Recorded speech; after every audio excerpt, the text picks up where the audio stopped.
দর্শক, সবাইকে শুভেচ্ছা জানিয়ে শুরু করছি এনটিভির নিয়মিত সাপ্তাহিক আয়োজন অন্যরকম গল্প। বরাবরের মতোই সাথে আছি আমি নুসরাত ইসলাম। নগরায়ন এবং শিল্পায়নের কারণে কৃষি জমির পরিমাণ ক্রমশ কমে যাচ্ছে। এমন প্রেক্ষাপটে শিল্পোন্নত দেশগুলোতে পরিকল্পিত ছাদ কৃষি ব্যাপক সাড়া জাগাচ্ছে। পিছিয়ে নেই বাংলাদেশও। দেশের মধ্যে পার্বত্য চট্টগ্রামের পাহাড়েও জনপ্রিয় হচ্ছে ছাদ বাগান বা ছাদ কৃষি। বান্দরবান জেলা শহরে ছোট বড় অসংখ্য বাড়ির ছাদে গড়ে তোলা হয়েছে ছাদ বাগান। ছাদে এখন শুধুমাত্র ফুল নয়, শাক সবজি এবং ফলমূল সবই হচ্ছে। এখনো বাণিজ্যিকভাবে না হলেও শখের এই ছাদ বাগানে ব্যাপক সম্ভাবনা দেখছেন সংশ্লিষ্টরা।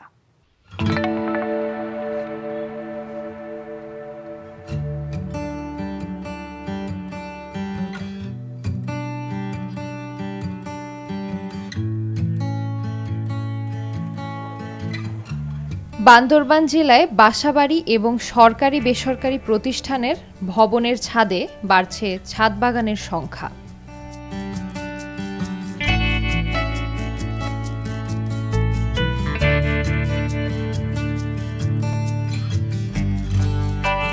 পাহাড়েও দিন দিন জনপ্রিয় হয়ে উঠেছে ছাদ কৃষি।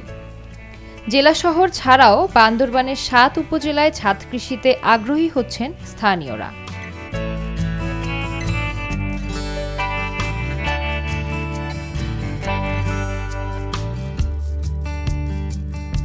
শখের বশে বাড়ির ছাদে নিজস্ব প্রচেষ্টায় ফুল, সবজি এবং ফলমূলের বাগান গড়ে তুলছে অনেকে।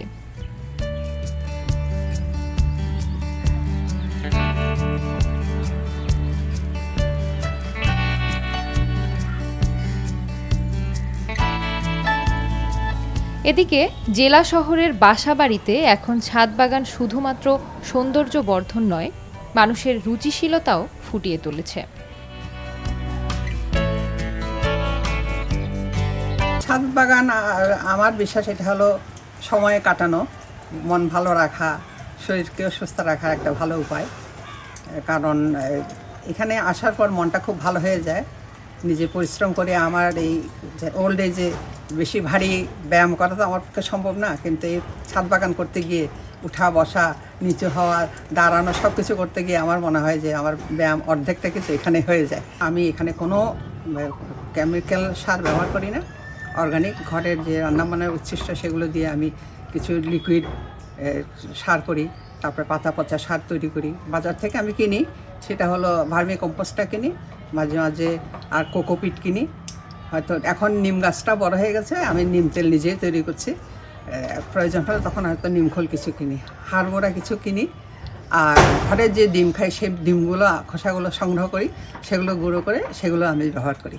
অর্থাৎ আমি নিজেদের কম খরচের মধ্যে সাশ্রয় কীভাবে করা যায় সেভাবে আমি করছি। ছাদ বাগানটা করা হয়েছে একটা মানসিক প্রশান্তির জায়গা থেকে। আসলে দেখা যাচ্ছে বিকালবেলার সময়টা আমার ভালো কাটে। শুরুতে আমার বাবা এটি শুরু করেছিলেন, তখন অল্প কিছু চারা উনি এখানে লাগিয়ে ফুল গাছের মাধ্যমে এটি শুরু করেছিলেন। এরপর থেকে আসলে আমি এটা কন্টিনিউ করে রেখেছি এবং আমার মা এখানে সময় দেন। আস্তে আস্তে পরিধিটা করতে করতে আসলে মানে বড় হয়ে গিয়েছে আর কি। তো এখানে ফুল গাছের পাশাপাশি শাকসবজিরও একটি ভালোই চাষ আমি এখানে করেছি।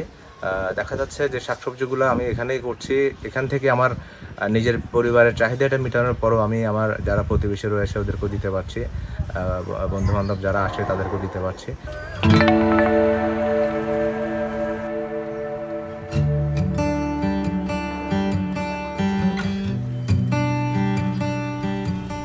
পরিবেশ রক্ষায়ও গুরুত্বপূর্ণ ভূমিকা রাখছে শখের এই ছাদ বাগানগুলো।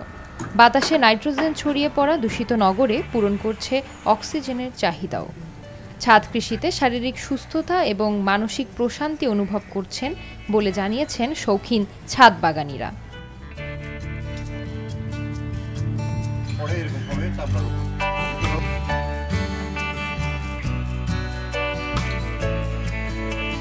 পরিকল্পিতভাবে সবগুলো বাড়ির ছাদে বাগান গড়ে তোলা গেলে মানুষের সবুজ নগরায়নের স্বপ্নটাও পূরণ হবে।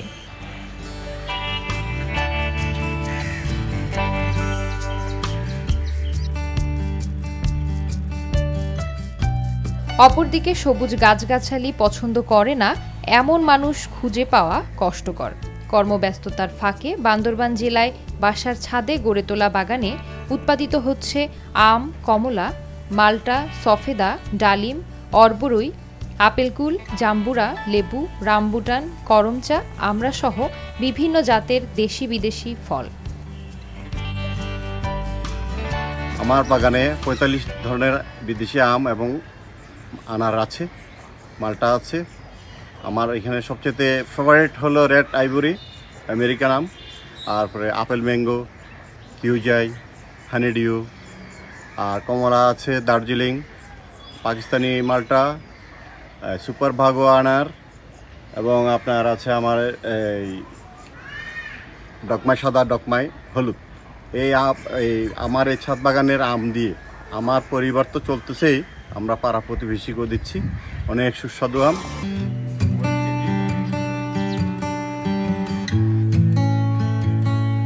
এছাড়াও ছাদে লাগানো নানা প্রজাতির শাকসবজি পরিবারের দৈনন্দিন টাটকা সবজির চাহিদাও মেটাচ্ছে।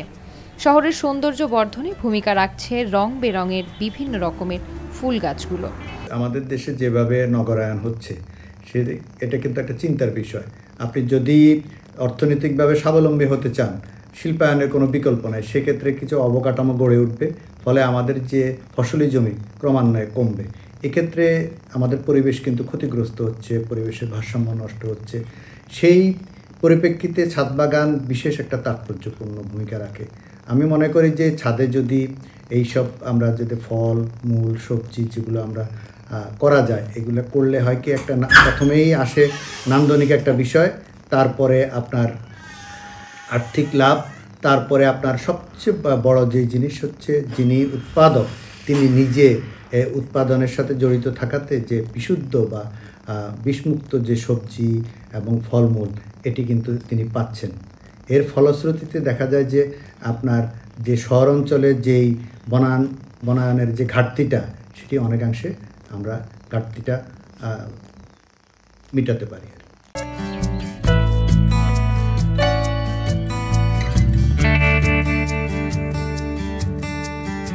কীটনাশক মুক্ত বাগানে উৎপাদিত টাটকা ফলমূল এবং শাকসবজি ছেলে মেয়েদের পুষ্টির চাহিদারও যোগান দিচ্ছে।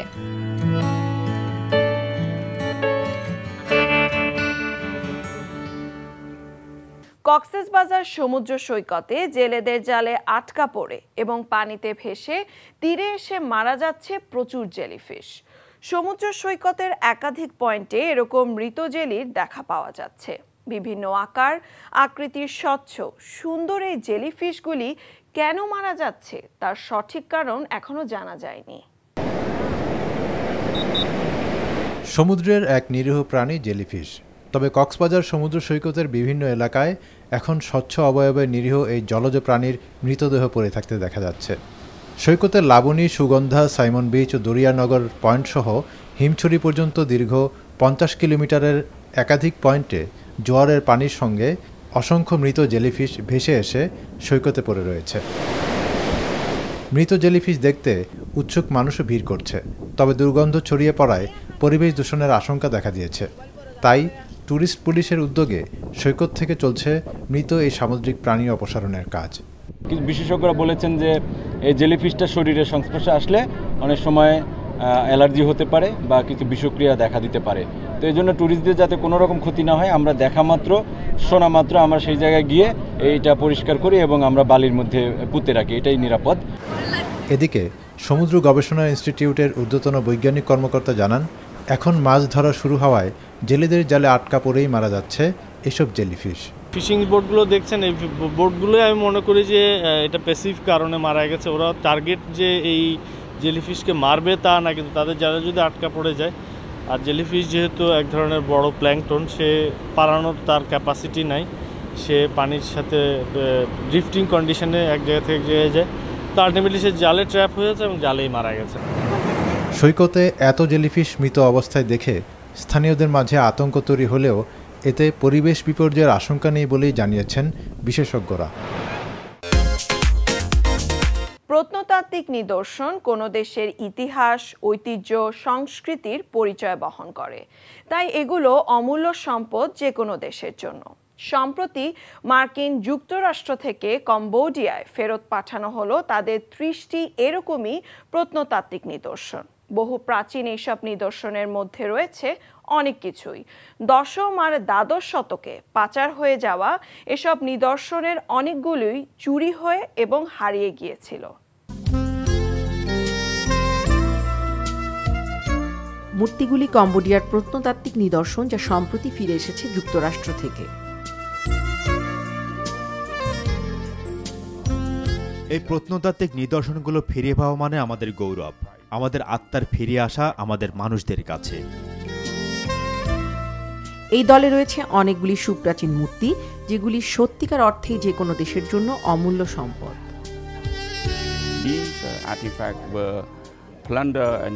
এই প্রত্নতাত্ত্বিক নিদর্শনগুলো চুরি হয়ে যায় কম্বোডিয়ায় 2 যুগের বেশি সময় ধরে চলা গৃহযুদ্ধের সময়।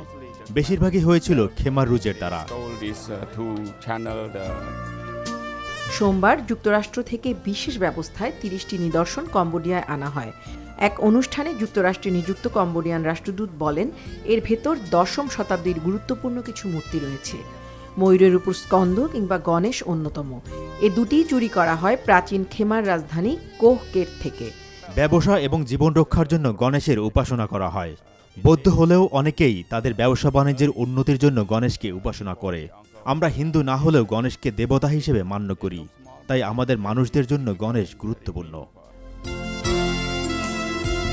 ব্যবসা এবং জীবন রক্ষা করার জন্য গণেশের উপাসনা করা হয়। বৌদ্ধ হলেও অনেকেই তাদের ব্যবসা বাণিজ্যে উন্নতি করার জন্য গণেশের উপাসনা করেন। কিছু বেলে পাথর আর ব্রোঞ্জের মূর্তি তাদের মালিকেরা ফেরত দিয়েছেন যখন তাদের জানানো হয়েছে এটি চুরি করা হয়েছিল, আর অনেকগুলি ফিরে পেতে কোর্টের সাহায্য নিতে হয়েছে। এগুলি দ্বাদশ শতাব্দীর ব্রোঞ্জ যুগের। এই অমূল্য সম্পদগুলি ফিরে পাওয়া কম্বোডিয়ার জন্য বিশাল একটি ব্যাপার। সংক্রান উৎসব হয়ে গেল এ সপ্তাহেই হংকংয়ে। হংকংয়ের থাই কমিউনিটির মানুষেরা করোনা মহামারীর পর অবশেষে পালন করলেন এই উৎসব। কাওলুনের একটি শপিং মল জুড়ে অসংখ্য মানুষের উপস্থিতিতে কি ছিল এই আয়োজনে, চলুন দেখে আসি।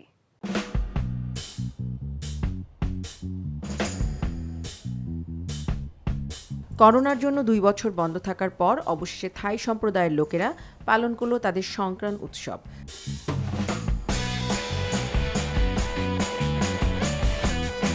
সরকারের কঠোর নির্দেশনা থাকায় এতদিন যা করা সম্ভব হয়নি। স্থানীয় একটি শপিং মলে আয়োজন করা এই উৎসব তাই সবার কাছেই ছিল আরাধ্য।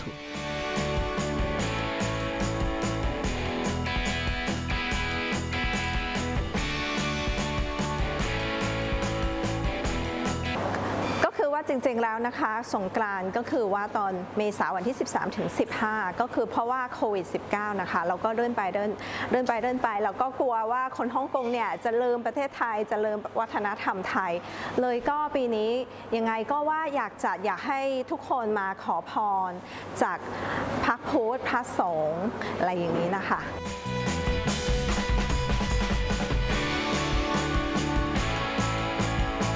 আগতরা নাগা ফরচুন রিচুয়াল পালনের পাশাপাশি থাই পণ্য বিক্রির জন্য কাজ করেন।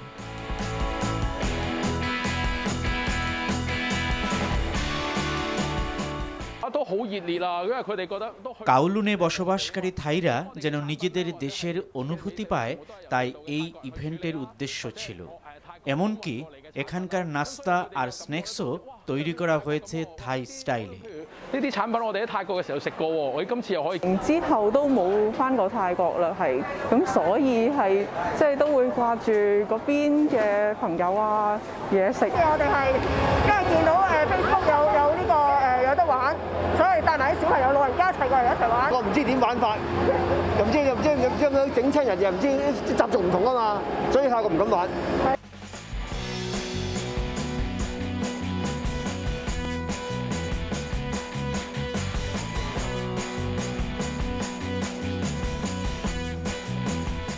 এই স্প্ল্যাশ পার্টিতে অনেক কিছুই রাখা হয়েছিল।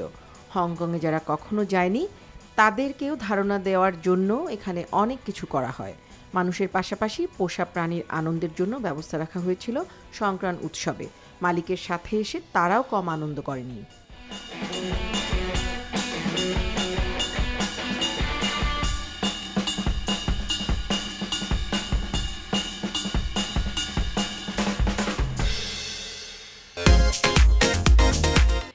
নীলফামারীর সৈয়দপুরে অনাবাদি জমিগুলিতে গড়ে উঠেছে পারিবারিক পুষ্টি বাগান। এসব বাগানে চাষ হচ্ছে নানা জাতের শাকসবজি ও ফলমূল। নিজ আঙিনার শাকসবজি পরিবারের চাহিদা মিটিয়ে বিক্রি হচ্ছে বাজারেও। এর ফলে বাড়তি কিছু টাকার যোগান হচ্ছে সংসারে, পাশাপাশি পুষ্টির চাহিদা পূরণ হচ্ছে এলাকার মানুষের।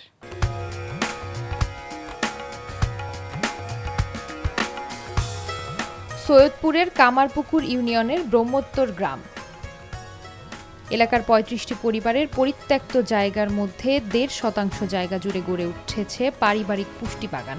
জৈব সারে উৎপাদিত হচ্ছে বিষমুক্ত লাউ, কুমড়ো, বেগুন, করলা, শিম, ঝিঙা, লাল শাক, পুঁই শাক, ডাঁটা শাক, পালং শাক, কলমি শাক, ধনিয়া পাতা সহ নানান প্রজাতির শাকসবজি। রয়েছে আম, মালটা, পেঁপে, লেবু সহ হরেক রকমের ফলের গাছগাছালি।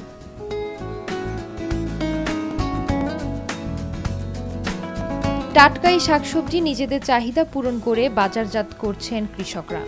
এতে বাড়তি টাকা আসছে সংসারে। কৃষি বিভাগের সহায়তায় গড়ে ওঠা এসব বাগান মালিকরা এখন পরিচিতি পেয়েছেন পুষ্টি বাগানের বাসিন্দা হিসেবে। আগে যেখানে পাড়াভিত্তিক এলাকার বাসিন্দা হিসেবে পরিচিত হলেও এখন সেই নাম বদলেছে তাদের।